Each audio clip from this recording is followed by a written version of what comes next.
მოგესალმებით ბატონებო და ქალბატონებო, ბედნიერ დღეს გისურვებთ სულ ეხლა ვიმყოფები ძალიან საინტერესო ჩვენი სასიკადულო ქართველი მეიარაღე ოსტატის ბატონი გოჩა ლავიძის ოჯახში ვიმყოფები.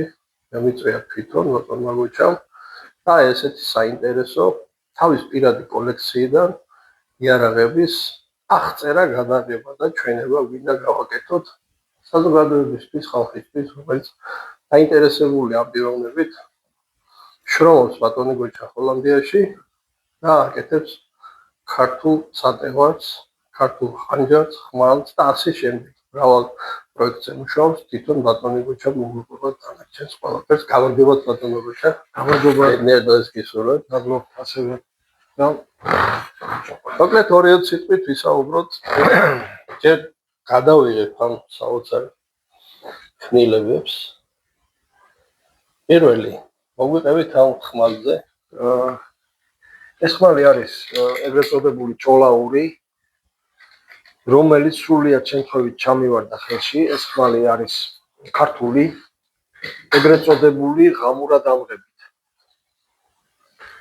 და თავისი ორიგინალი ტარით. ესე იგი ეს ხმალი ესევე დაიბადა როგორც არის. რა თქმა უნდა, როდესაც ჩემთან მოხდა, ეს ბედმა უნდა გაუღიმოს ადამიანს ეს ხმალი რომ ხელში ჩაგივარდეს.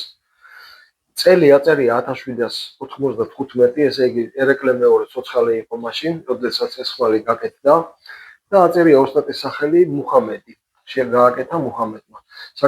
საქართველოში ძალიან ბევრი ჩრდილო კავკასიელები მუშაობდნენ. ოსტატის საფუძველი არის ძალიან მაგარი ხარისხის ბულატის პირი აქვს. წვრილი ბულატი აქვს, ესე იგი თვალით შესამჩნევი, რა თქმა უნდა გაიწმინდა ჩემთან ეს. და მას დაუმზადე ქარქაში ხის, რა თქმა უნდა, ტყავი და ვერცხლის დეტალები. არ მოვრთე ეს ვერცხლის დეტალები, რადგან ჩავთვალე საჭიროდ, რომ თვითონ ეს ხმალი იმენად ძვირფასია, რომ აი ესევე სადაც მეჩვენა დარჩენილი იყო. თვითონ ხმალი არის ფაქტიურად ძალიან ძვირფასი კოლექციონერისთვის. ეს მოკლედ ამ ხმალთან დაკავშირებით. ეს ხმალი ჩამოტანილი მაქვს გამოფენისთვის. თბილისში მონაწილეობ დანების შოუში უკვე მესამე წელია და მინდოდა მეჩვენებინა. შემდეგი ნამუშევარი არის ეგრეთ წოდებული ბაგრატიონების გორდა. ეს პროექტი არის 2013 წელს შესრულდა, 2012-2013. მე როგორც მუშაობ როგორც იურიდიული პირი, მაქვს ჩემი კომპანია და ეს სახის პროექტებს ვაკეთებ, რომელიც არის კომპლექსური პროექტი. ზოგჯერ ვთავს სხვადასხვა სპეციალისტებს, მაგალითად ამ შემთხვევაში მყავდა სანქტ-პეტერბურგის მუხინის სამხატვრო აკადემიის პროფესორი ჩართული, რომელსაც ნახევარ ფაბრიკატი დამასკური გამიკეთა. ზარნიშიც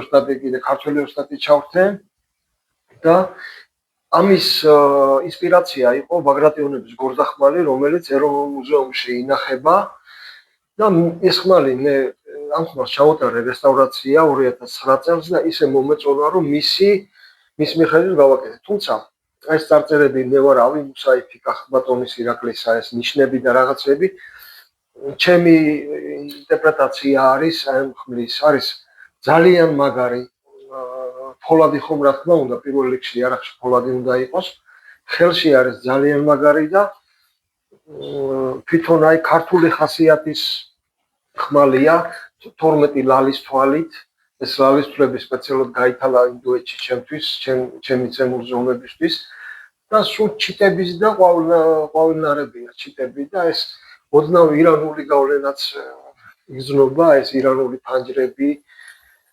ესე რომ ვთქვათ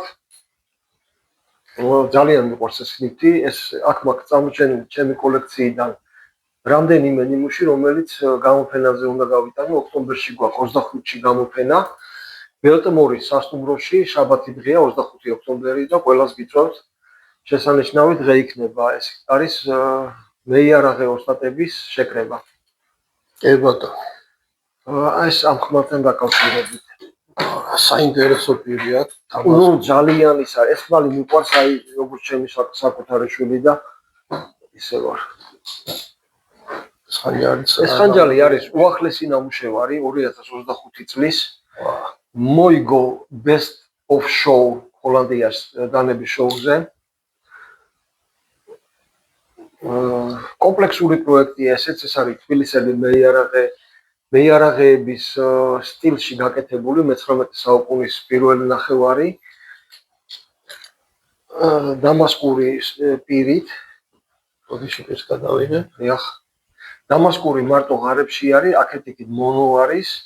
სპეციალურად პირი ფოლადი არის ტულაში გაჭედილი, ჩემი დაკვეთით, ზუსტად ის ზომებში რა ზომებითაც ჩაფიქრებული მქონდა ეს პროექტი. აქვს მორჟის ტარი, ზედა ფოლადის ფირფიტით და ეს არის სულ ხელით გრავირებული და ბაჯაყლო ოქროთი მოჭედილი. ასევე ქარქაში. ესეთი ხანჯალი მინდა ვითხრათ, რომ არსებობს ერმიტაჟის მუზეუმში, ოღონდ ვერცხლი არის. ვერცხლი და მე კინაში გავაკეთე, თუმცა ძალიან ბევრი რაღაცეები შევცვალე. ნუ ეს ქართული, აი სუფთა ქართული ხასიათის 19 საუკუნის პირველი ნახევარი, თუმცა თანამედროვე არის ეს. ვერ იტყვი, რომ 19 საუკუნის არის, თუმცა იმ სულს ატარებს, ესე რომ ვთქვათ. ესეც ძალიან ისეთი ჩემი ერთ-ერთი საყვარელი ნამუშევარი არის. შემდეგი არის თბილისური ხანჯალი, სატევარი, რომელიც მეორე გავაკეთე ზუსტად ესეთი. პირველი გაიყიდა და ესეც ჩამოტანილი მაქვს გამოფენისთვის. ეს შუაზე რო იყო. ეს არის ორმაგი სატევარი, რომელიც კნოპკის, აი ღილაკის წინ მიწევით ხდება 2. რა საინტერესო. ფოლადი არის ტოლოქს 44 დაახლოებით 50-მდე როკველის სკალით სიმაგრე და აი ესე იხურება და შემდეგ იკეტება. შიგნით აქვს გრავირებები, ესეც ქართული მოტივებით, ნადირობის სცენებით, შაშვებით, ჩხიკვებით. და ამ ხანჯლის მთელი ღირსება ის არის, რომ ესეთი ხანჯლები ძალიან იშვიათი იყო და ძვირადღირებული, ამიტომ თითქმის წარმოუდგენელი იყო მოწინააღმდეგეს ცოდნოდა, რომ ჩოხაზე ამ კაცზე 2 ხანჯალი ქონდა. აი ესე უცბად ერთი ხელის მოსმით 2 ხანჯალი. დიახ. და არსებობდა, რა თქმა უნდა, ფარიკაობის სკოლები, ეს ხანჯლის ფარიკაობის სკოლები, სადაც აი გამოიყენებოდა 2 ხანჯალი. კი ბატონო. ეს საპევარზე. ხო. შემდეგი გვაქვს ისა ბატონო გოდია, ერთ ჩემს გავაკეთებ. მასეთი ბატონმა მე როცა ვიყავ ბატონ კახასთან, ზარნაძესთან, მოწაფეთ. მაშინ აგვიხსნა ბატონმა კახამ და მაგას თბილისური ყამა უწოდა თვითონ. მეც ეგრევე ვეძახი, თბილისური გასახსნელი ყამა. უბრალოდ ყამა არ ვიცი ოფიციალურად რა ერქვა, ყამა მაინც არ არის ქართული და მე რატომღაც სატევარს ვეძახი. თუმცა ეგ ვიცი, ეგ ბატონო. შემდეგ ეს არის სატევარი ლაღი, ესე ქვია, რომლის ესეთი ტიპის სატევარი, რომელიც არის ძალიან ტრეკადი. ძალიან ბევრი. და ჩემს სახელოსნოში მოხდა ბევრი წლის წინ მსგავსი სატევარი, რომელიც ძალიან მომეწონა, თან ქართული იყო და ამის შემდეგ გავაკეთე ესკიზი. ახალი ნიმუშის, გამოვიყენე ის იდეა, რაც ჩვენ წინაპრებს ჰქონდათ. ვაუ, როგორ და შეიქმნა ეს სატევარი. ეს არის მესამე უკვე, ერთნაირი არც ერთი არ არის, პირველი 2 ღარიანია და ამ ღარების საფუძველზე აქვს მას ეს დრეკადობა. რა თქმა უნდა, თერმულად დამუშავებულია, როგორც წესი და რიგია. კი ბატონო. უკან სხვანაირი ღარები აქვს, უფრო ტარში შედის. და ტარი აქვს კამეჩის ქის ფენაა გარეთ და შუაში არის ტყავი, რადგან თვითონ ტარიც იდრიკება, როდესაც კამარზე გეკეთია. ფოლადის ქარქაში, რომელიც არის გაჭედილი და აი ესე იკეტება ეს კონსტრუქცია არის ფაქტიურად წელზე რო გიკეთია არ ჩანს. გადაფარებული გაქვს ხალათი და საერთოდ ვერ მიხვდები რომ ხანჯალი გიკეთია და უცბად ერთი ხელის მოსმით გამოდის. ეს არის რიგით მესამე სატევარი, რომელიც დავამზადე. ძალიან მოთხოვნადია ესეთები იყიდება, თუმცა მე გასაყიდად და როგორც ასეთი ძირითადად არ ვამზადებ, ჩემი საკუთარი კოლექციისთვის ვამზადებ. აქ მაქვს რამდენიმე ნიმუში, დანარჩენი ნიდერლანდებში მაქვს. და ესეთი ამბები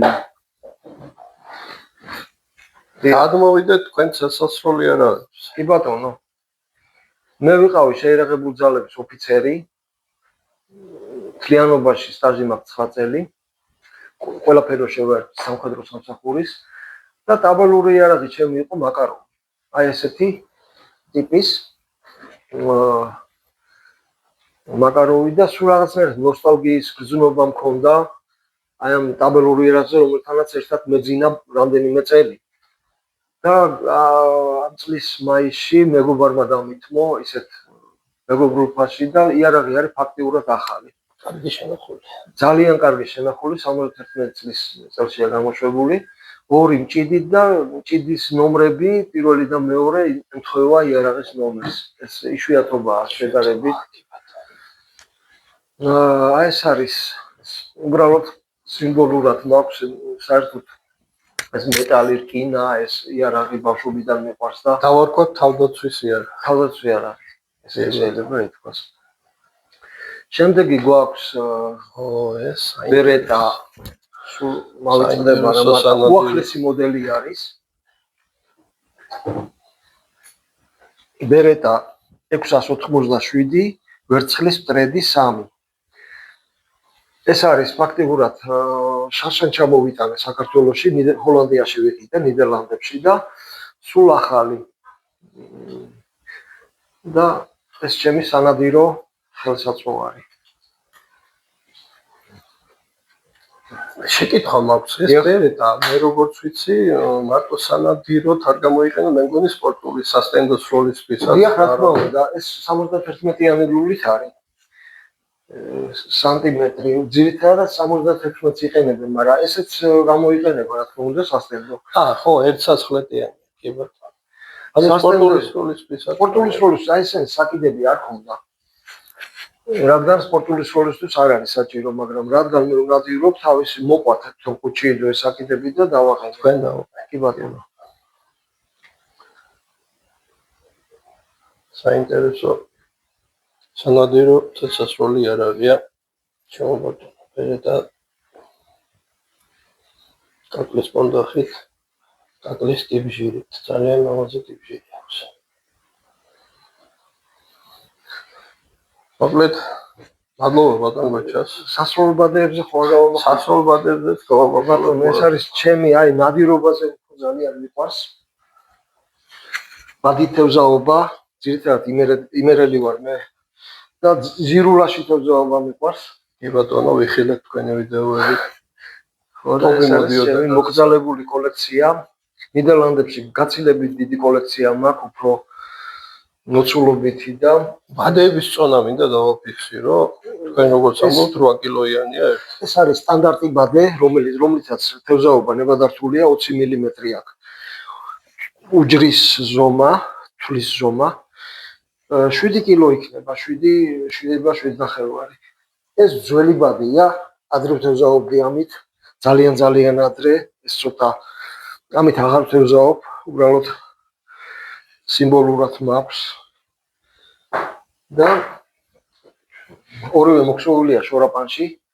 ოსტატი ტოროშელიძე არის ესეთი ცნობილი ბადეების ქსოველი. იმდენად კარგი ხარისხი აქვს, რომ აი აღნიშნე კიდევაც, რომ კი ბატონო, ნახეთ თქვენ დაჯერილი ტობი იმერეთის მდინარეებზე წელს სასიამოვნოდ. ჯერ კიდე სეზონია ნადირობის და თევზაობის, ბატონო გუჩა, თქვენ და ჩვენ მაყურებელს უსურვებთ ბედნიერ და გემრიელ ნადირობას და თევზაობას, რა თქმა უნდა, რაც დასაშვებია კანონით და ადამიანობით ჩვენ იმას ვემსახურებით. მე ჩემი მაყურებლის სახელით დიდ მადლობას გადაგიხდით.